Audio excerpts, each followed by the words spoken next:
Good evening आप सभी को। सब बढ़िया? कैसे खाए नहीं जैसे बात कर रहे हो जी? हाँ नहीं खाए हो? अरे दोपहर तक खाए होगे। चाय चाय बिस्कुट खा गया? ठीक। और इधर आलिया क्या खाई है? पास्ता खाई हो?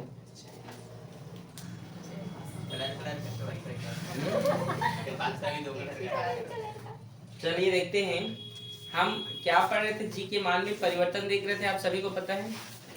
वीडियो आ रहा है, कैप्चर हो रहा है, बोर्ड आ रहा है ना, क्लियर आ रहा है? ठीक। देखिए हम जान रहे हैं जी के मान में हम परिवर्तन देख रहे थे, और जी के मान में हमने क्या देखा है यहाँ पे आप जानते हैं। हमने पृथ्वी के क्या देखा था, ऊंचाई पर और गहराई पर, डेप्थ पर और हाइट पर हमने देखा था।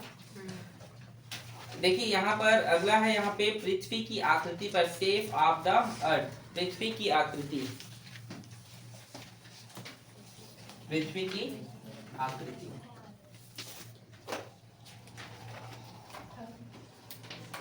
पृथ्वी की आकृति, अल्लाह न करे, पृथ्वी की आकृति। ठीक है, पृथ्वी की आकृति पर, शेप ऑफ द अर्थ, पृथ्वी की आकृति पर हम क्या करेंगे, जी के मान में परिवर्तन। मतलब जी का मान में परिवर्तन क्या पृथ्वी की आकृति के बेस पर होता है?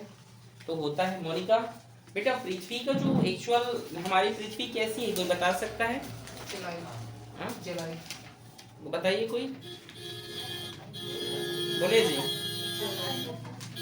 आयताकार, अंडाकार। और कोई? चलिए अपना अपना बोलिए सभी लोग। नहीं है, लेकिन मैं तो ही सुना हूँ गोलाकार। देखिए हमारी जो पृथ्वी है उसकी जो आकृति है वो कैसी दिखती है, तो हमारी पृथ्वी लब्धक्ष गोलार्ध है। कैसी है? लब्धक्ष गोलार्ध। आज से अगर आपको कोई पूछे कि पृथ्वी गोलाकार है कि अंडाकार है कि कौन से शेप का है, तो आप बोलना सर हमारी पृथ्वी जो है लब्धक्ष गोलार्ध है। क्या है? ऑब्लेट स्फेरॉइड कहते हैं उसको, ऑब्लेट स्फेरॉइड। ठीक है, अरे समझ में, हमारी पृथ्वी कैसी है? Oblate spheroid. ठीक है, लिख दो, इंग्लिश में भी लिख दो, ऑब्लेट स्फेरॉइड। ये हमारी क्या है, पृथ्वी की एक्चुअल ये शेप है कि हमारी पृथ्वी ना तो गोलाकार है ना ही अंडाकार है। हमारी पृथ्वी कैसी दिखाई देती है? लब्धक्ष गोलार्ध है। कैसी है क्या? ठीक है, इसका मतलब क्या? इसका मतलब यह है कि पृथ्वी अपनी सतह पर चपटी हुई है।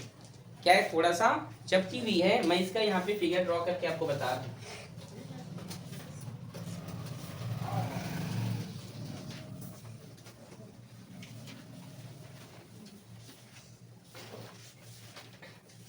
ये कुछ इस तरीके से हमारी पृथ्वी क्या हुई है? चपटी हुई है बेटा। हाँ बोलिए। ये हमारा अर्थ है, आप थोड़ा सा अच्छा सा गोल बनाइएगा। ठीक है, ये हमारा क्या है? पृथ्वी है। और इस पृथ्वी में हम जानते हैं बहुत सारे रेखाएं होती हैं, पता है कि नहीं? होते हैं ना, जैसे भूमध्य रेखा, विषुवत रेखा का इक्वेटर बोलते हैं उसको। ठीक है, कर्क रेखा। ठीक है, तो ये जो होता है इस यहाँ पर दो अक्ष होते हैं। कक्षा 12वीं के बहुत महत्वपूर्ण टॉपिक है। दो अक्ष होते हैं, इसको कहते हैं पोल कहा जाता है। इसको ध्रुवीय अक्ष या हिंदी में क्या कहते हैं, या इसको आप पोल कहते हैं। ठीक है, एक चीज आप पोल कहते हैं इसको। ठीक है, और ये जो हमारा है ये आप समझिए विषुवत रेखा है, समझिए क्या है, या भूमध्य रेखा आप बोल सकते हैं। ठीक है, या आप इस प्रकार से इसको बोल सकते हैं विषुवत रेखा। ठीक है, ये हमारी क्या है जी? पृथ्वी है। यहाँ पे किसी कोई समस्या है? नहीं ना? हम मान लेते हैं कि इसका जो रेडियस है ध्रुवीय अक्ष का, इसे हम मान लेते हैं आर पी। इसकी जो त्रिज्या है, इसका जो रेडियस है, आर मतलब रेडियस और पी मतलब पोल, मान लेते हैं वो आर पी है। और इसका मान लेते हैं, इसका जो रेडियस है वो मान लेते हैं आर ई है। क्या है? आर ई है। ध्यान से देखिएगा, समझ में आएगा। ठीक है, हाँ बोलिए, कुछ बोल रहे हैं, दिखाई दे रहे सबको? तो देख सकते हैं आप यहाँ पर ये लाइन इक्वेटर लाइन होता है। ठीक है, ये जो है ध्रुवीय अक्ष है। और आप यहाँ पर देख रहे हैं कि देखने से पता चल रहा है कि देखने से इसमें से कौन सी, ये देखिए दोनों रेडियस है, आप बताइए भारती इसमें से कौन सी रेडियस बड़ा लग रहा है आपको, ये वाला कि ये वाला, पोल वाला, यहाँ से ये वाला, आप बताइए नीरज, सही बोल रही है भारती, सही बोल रही है ना, भारती बोल रही कि यहाँ से यहाँ तक की रेखा क्या है जो त्रिज्या वो बड़ी लग रही है, तो हाँ भारती गलत है, ये कैसे बड़ी होगी, ये तो ऐसे धंस गई है, तो ये तो अगर बराबर तब होता जब ये यहाँ तक पूरा होता, ठीक है, तो यहाँ धसी हुई तो ये तो छोटी रेखा लाइन हो गया ना, और ये क्या हो गया, इक्वेटर का बड़ा हो गया, तो बड़ी त्रिज्या किसका है, इक्वेटर का, थोड़ा ध्यान से, मतलब यहाँ पे आर ई बड़ी है किससे, आर पी से, समझ में आया यहाँ तक मोनिका, आया कि नहीं। और मैंने बोला स्टार्टिंग में पृथ्वी अपने सतह से क्या हुई है, चपटी हुई, तो आप देख सकते हैं उसके सरफेस से थोड़ा सा चपटा हुआ है थोड़ा सा, ठीक है। तो आप जानते हैं, हम जानते हैं जी और जी में रिलेशन में हमने देखा था कि जी इक्वल्स टू होता है G M by R square, होता है, बताया था आप लोग को, हमने देखा था, क्या देखा था कि G equals to G M by R square, G equals G proportional to 1 by R square. यहाँ पर हम क्या कर लेते हैं, जी कांस्टेंट था, यहाँ पर हम जी एम को क्या मान रहे हैं, उसके मास, और उसको यहाँ पर हम कांस्टेंट मान ले रहे हैं, ठीक है, क्या कर ले रहे हैं इसको हम, तो 1 बाई आर स्क्वायर बचेगा, जी एम को मैंने क्या कर दिया यहाँ पे कांस्टेंट कर लिया। अब यहाँ पे एक बार हम यहाँ पे रिलेशन देखेंगे, एक बार जी ई के लिए और एक बार जी पी के लिए, क्या देखेंगे रिलेशन, जी ई और जी पी, यहाँ पर ये व्युत्क्रमानुपातिक संबंध है, कैसा है, व्युत्क्रमानुपातिक, तो ये जी ई बटे ये जी पी बराबर, इसका जो रेडियस होगा वो क्या होगा बताइए, जो व्युत्क्रमानुपातिक होते हैं, ठीक है, व्युत्क्रमानुपातिक समझ जाओ ना, यहाँ पे 1 बाई क्या है, आर स्क्वायर है कि नहीं, 1 बाई आर स्क्वायर है ना, तो ये क्या होगा यहाँ पे आर पी का स्क्वायर और आर ई का स्क्वायर, ये क्या बता रहा है, ये नहीं समझ में आया होगा, समझाऊं अब, यहाँ पे g बराबर G M by R square हमने रिलेशन में देखा था, g और g के, यहाँ पर जी एम को हमने कांस्टेंट कर दिया, g proportional to 1 by R square. अब जब ये प्रोपोर्शनल टू हैं तो हम g के वैल्यू ये एक दूसरे के क्या होंगे, व्युत्क्रमानुपातिक होते हैं, पता है इस प्रकार के रिलेशन में ये एक दूसरे के रिलेशन में होते हैं, ठीक है, व्युत्क्रमानुपातिक में यही तो होता है ना, ये इसका रिलेशन होता है, ये नीचे का रिलेशन होता है, समझे, समझ में आप लोग को, नहीं समझे मैंने, यहाँ पर व्युत्क्रमानुपाती आर नीचे में है, 1 बाई आर में है, तो देखो, तो यहाँ पर भी तो भाई इस जी का आर नीचे होगा और इस जी का यहाँ पर आर नीचे ही है, समझिए, ठीक है, ऊपर में मतलब व्युत्क्रम में है, दोनों उल्टे हैं एक दूसरे के, अपोजिट, ठीक है, अगर वो जी ऊपर जाएगा तो नीचे आ जाएगा ना वो, ठीक है, कोई दिक्कत नहीं, समझे, यहाँ पे नहीं आया समझ में, समझ गए।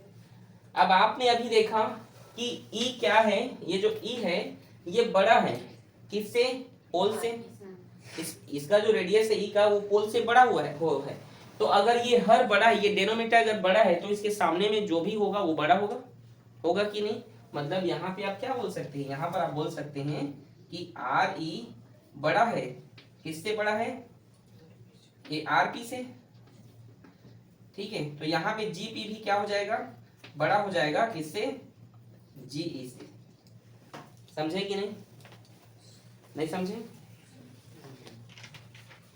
आर ई आर पी से क्या है जी, बड़ा है, तो स्टार्ट नहीं बड़ा है, कैसे नहीं बड़ा है, देखो यहाँ से यहाँ तक की रेडियस बड़ा है और ये चपट गया तो छोटा हुआ कि नहीं आर पी, अगर ये बड़ा है तो ये भी क्या होगा, बड़ा होगा, तो जी पी बड़ा हो जाएगा जी ई से, नहीं समझी मोनिका, समझ आया आप लोग को, आया कि नहीं, आ गया ना, तो जी का क्या कहना चाहता है, तो यहाँ पर जो जी का मान होगा, हम जी का मान देख रहे हैं, तो यहाँ पर जो जी का मान होगा वो सर्वाधिक होगा, कहाँ पर, पोल पर, तो बोल सकते हैं यदि आप विषुवत रेखा इक्वेटर से इस प्रकार से ध्रुवों पर आगे बढ़ते हैं तो यहाँ पर जो जी का मान होगा सबसे ज्यादा होता है, जी का मान क्या होता है, सबसे ज्यादा होता है, ध्रुवों पर जी का मान क्या होता है, ज्यादा होता है,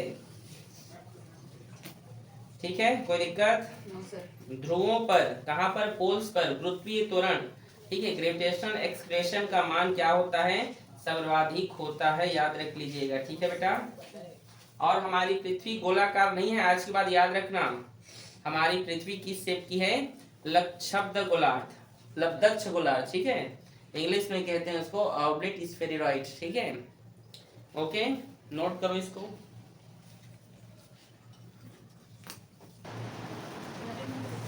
अगला है यहाँ पे, अगला टॉपिक है गुरुत्वीय क्षेत्र, ग्रेविटेशनल फील्ड। लिखिए गुरुत्वीय क्षेत्र।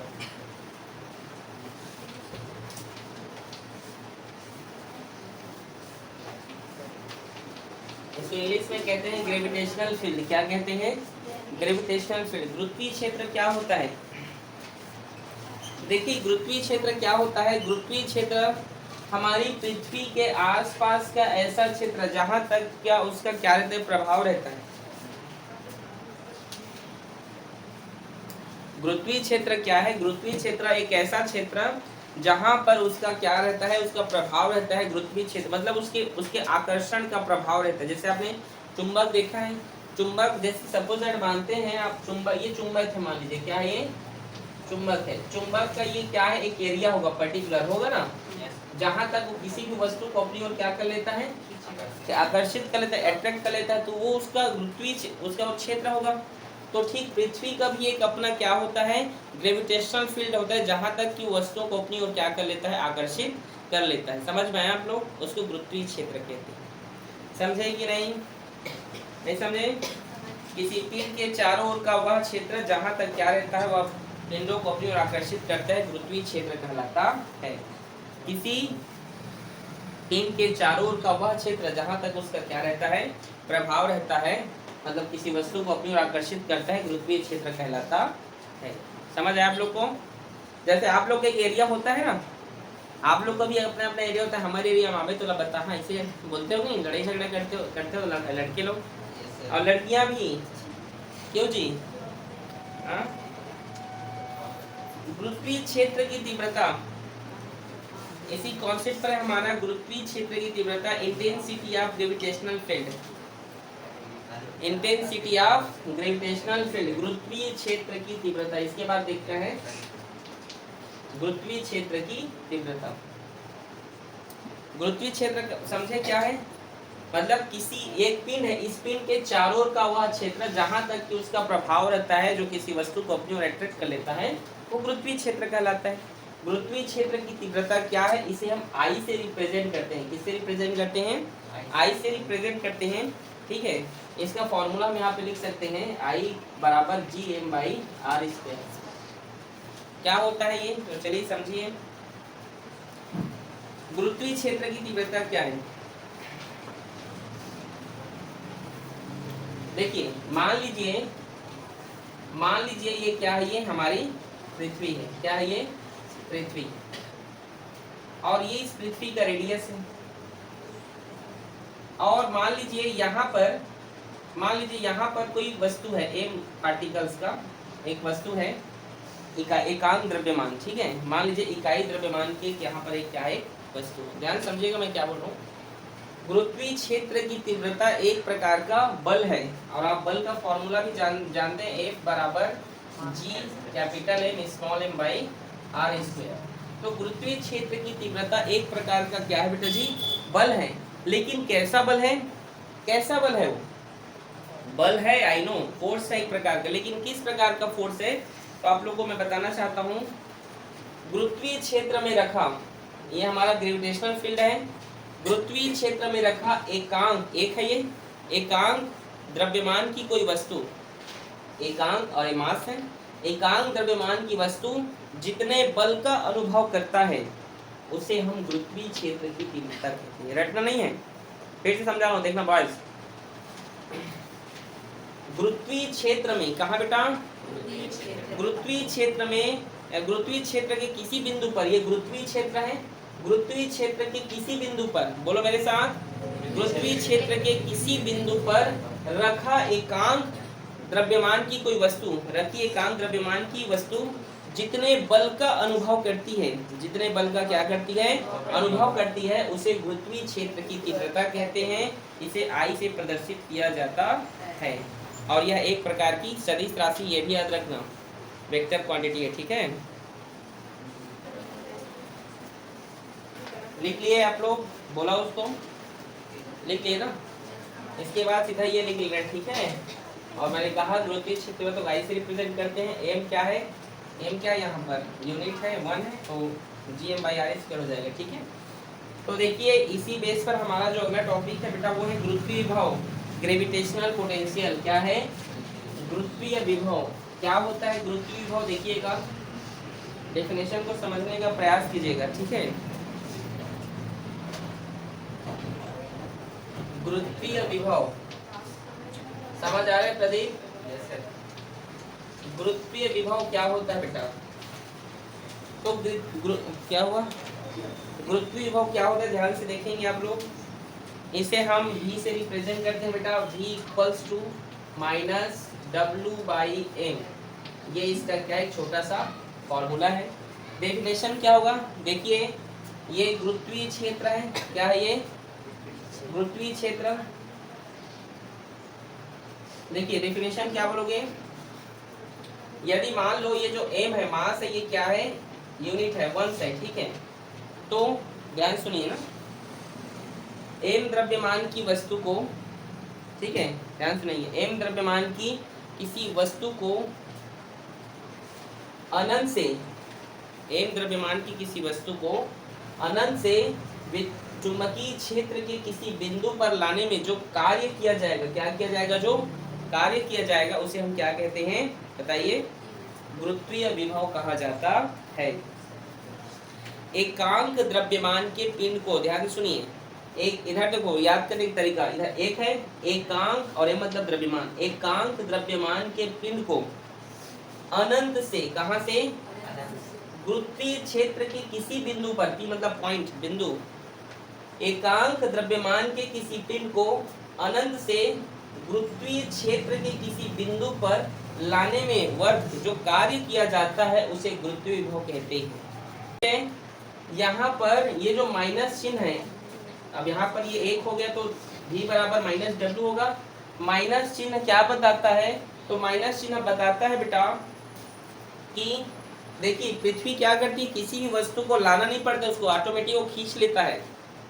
मतलब यहाँ पर नेगेटिव वर्क हो रहा है, इसलिए वहाँ पर माइनस लिखा गया, समझे कि नहीं। किसी भी वस्तु को पृथ्वी खींच लेती है, उसको लाने की जरूरत नहीं है। और परिभाषा में बोल रहा हूँ, लाने में किया गया कार्य, पृथ्वी में लाने की जरूरत है, किसी वस्तु को खींच लेता है, इसलिए माइनस चिन्ह लगा है, ठीक है, ठीक है ना। तो ये है आपका गुरुत्वीय विभव। अगर आपसे पूछेंगे माइनस चिन्ह क्यों लगा है, तो आपको पता है कि पृथ्वी में किसी वस्तु को लाने की जरूरत नहीं, पृथ्वी किसी भी वस्तु को खींच लेता है। नेगेटिव कार्य हो रहा है, ऋणात्मक कार्य हो रहा है, इसलिए वहाँ पे क्या लगा है, माइनस चिन्ह लगा है, ठीक है, नोट करो इसको।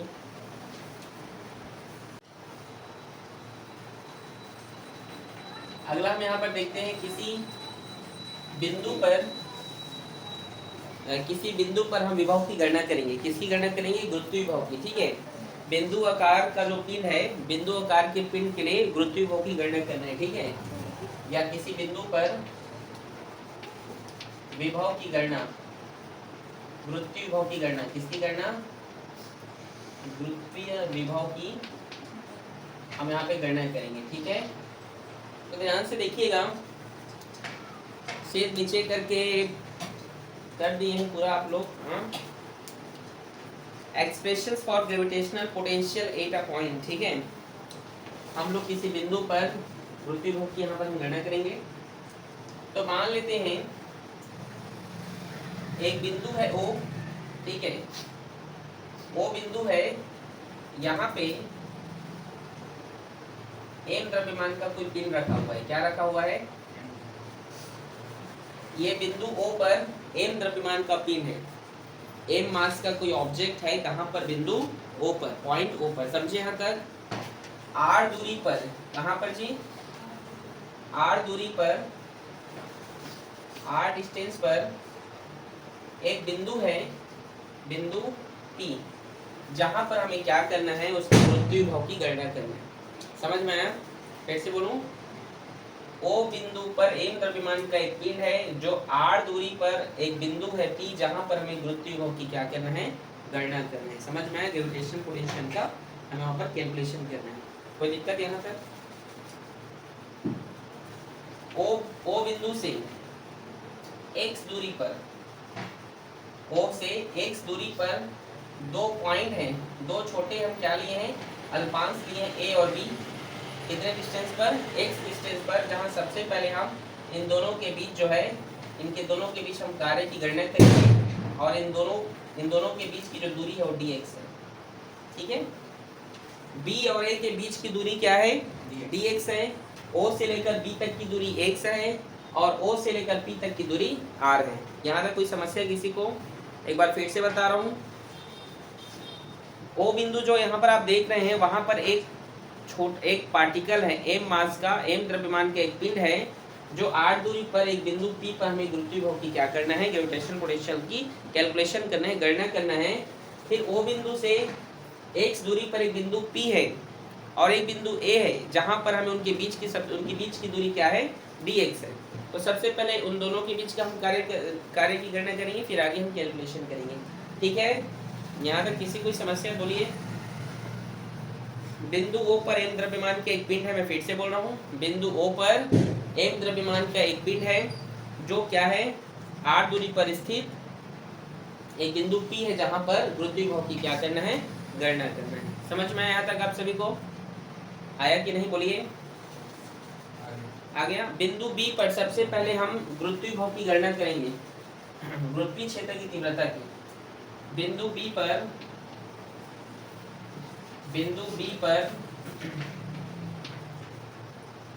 गुरुत्वीय क्षेत्र की तीव्रता, इंटेंसिटी ऑफ ग्रेविटेशनल फील्ड बताया था ना। बिंदु B पर गुरुत्वीय क्षेत्र की तीव्रता I बराबर क्या होता है, बताइए। हाँ, I बराबर mr²। आप जड़त्व आघूर्ण में कहाँ चली गई बेटा?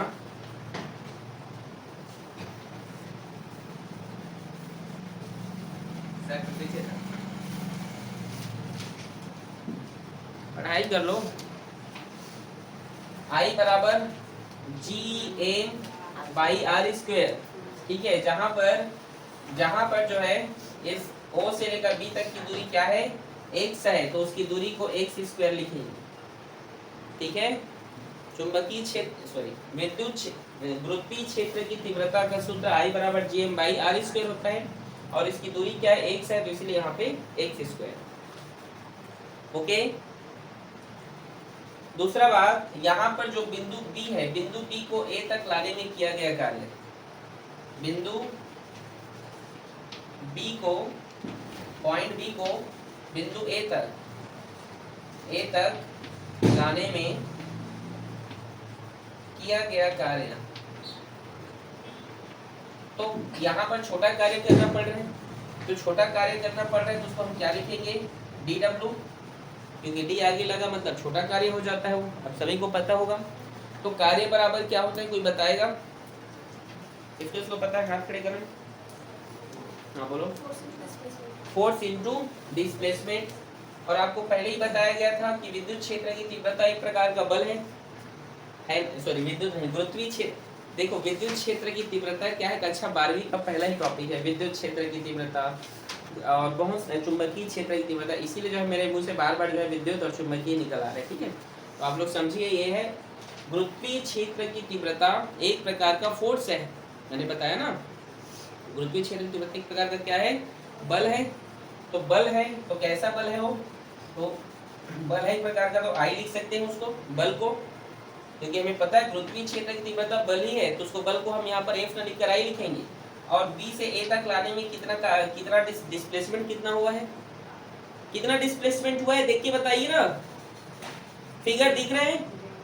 B से A तक लाने में कितना डिस्प्लेसमेंट हुआ है, dx, तो यहाँ पे लिखो dx। ध्यान ही नहीं है आप लोग का पढ़ाई लिखाई में। I का वैल्यू गिवन है वहां पे Gm/x² इंटू dx। ठीक, यहाँ तक कोई दिक्कत? गुरुत्वीय विभव का डेफिनेशन क्या होता है, गुरुत्वीय विभव का डेफिनेशन, एकांक द्रव्यमान को अनंत से गुरुत्वीय विभव के किसी भी गुरुत्वीय क्षेत्र के किसी बिंदु तक लाने में किया गया कार्य को क्या कहते हैं, बताइए। तो एकांक द्रव्यमान को अनंत से कहां पर लाएंगे, बिंदु P पर लाएंगे। ठीक है, यहाँ तक किसी को कुछ पूछना है?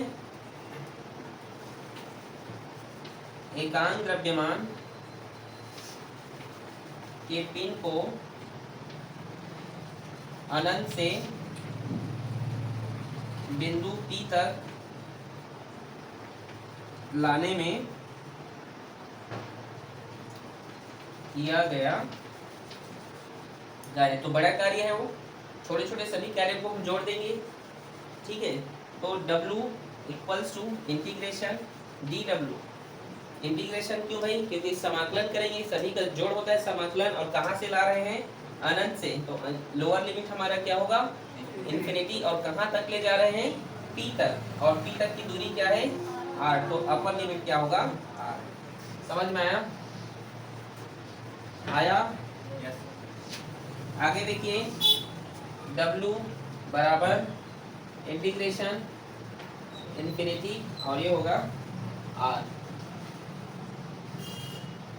dW का वैल्यू यहाँ पर देखिए क्या है? gm by x into D x, तो लिखिए gm x into D x. gm को कांस्टेंट है वो बाहर निकाल दीजिए, तो gm अंदर में बच गया आपका 1 by x into D x.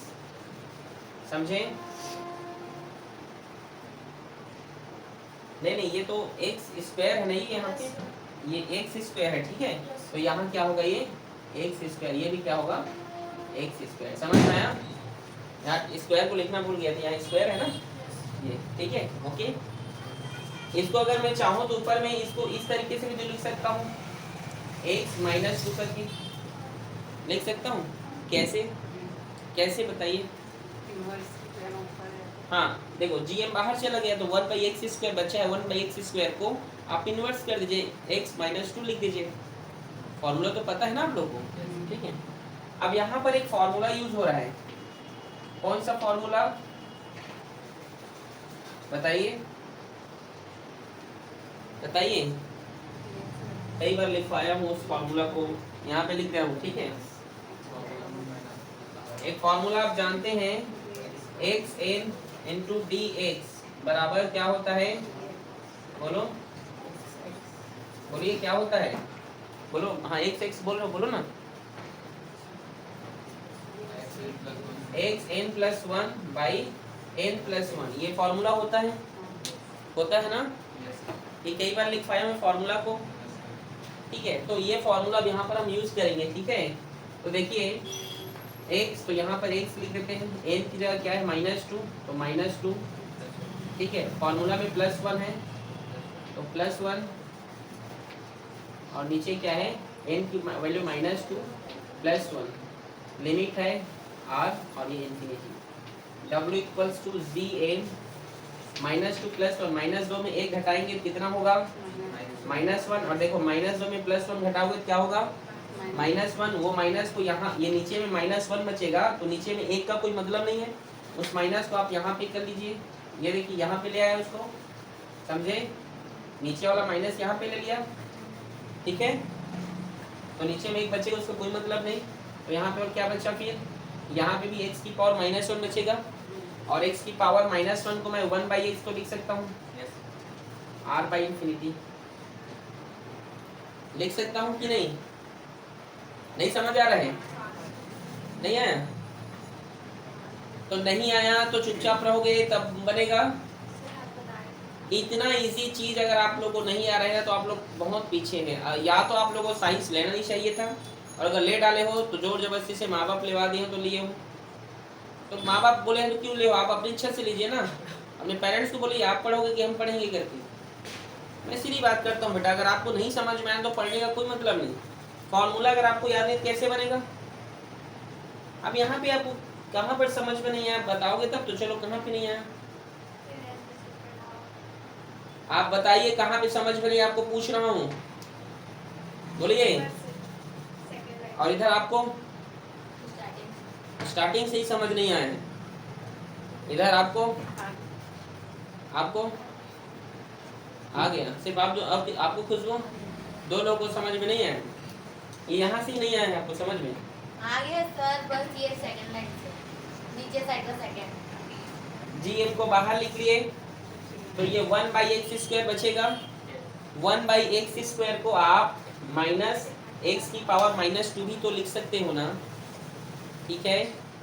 दूसरी बात, इसका ये ऐसा अगर होता है तो इसका सूत्र होता है ये, उस फॉर्मूला को हमने यहाँ पे पुट अप किया। x यहाँ n है तो n का वैल्यू -2 है, तो -2 प्लस का प्लस फॉर्मूला 1 है तो 1, ठीक है। माइनस यहाँ पर माइनस प्लस माइनस होगा, 2 में 1 घटेगा तो 1 आएगा, वो 1 तो माइनस यहाँ पर आ गया, ठीक है। x की पावर -1 को आप एक फॉर्मूला होता है a की पावर -1 बराबर a की पावर, ऐसा लिखते हो कि नहीं? हाँ, ऐसे लिखते हो कि नहीं? a की पावर -m बराबर 1/m लिखते हो कि नहीं? तो वही तो मैंने यहाँ पे किया है। हाँ, समझ आया? w equals to -gm upper limit minus lower limit, तो 1/r माइनस 1/∞। अब x कहाँ चला गया मत बोलना, अपर लिमिट लोअर लिमिट होता है तो इन लोगों को लिया जाता है, ठीक है। आगे देखिए -gm/r, यही हमारा क्या है, फॉर्मूला निकल कर आया है, ठीक है।